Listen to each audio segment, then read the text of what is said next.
Dans un troisième moment, l'exposition nous amène aux répercussions de la Révolution des œillets en France. En 1975, le cours de la Révolution effraie, ou au contraire, produit l'exaltation en France. Le Portugal va-t-il devenir une nouvelle Cuba? Le Portugal va-t-il devenir un nouveau régime de gauche révolutionnaire? Ou au contraire, le Portugal va-t-il devenir une sorte de Chili avec un retour de l'extrême droite? Ou le Portugal va-t-il connaître une guerre civile sanglante?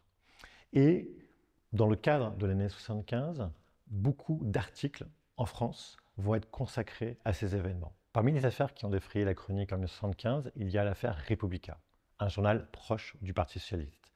En mai 1975, la parution est suspendue et immédiatement Mario Suarez va présenter cette suspension comme une tentative du Parti communiste de bâillonner un journal qu'il ne contrôle pas.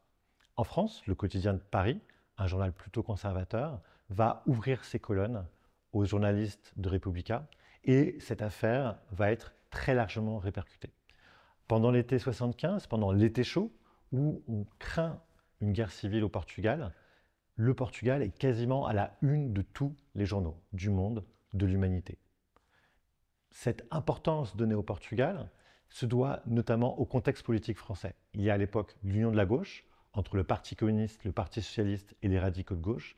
Et donc, évidemment, les événements portugais sont un élément qui vient tendre les relations entre ces trois partis et ces trois mouvements. Et donc, l'exposition nous permet de suivre ces répercussions intenses qui ont eu lieu en France.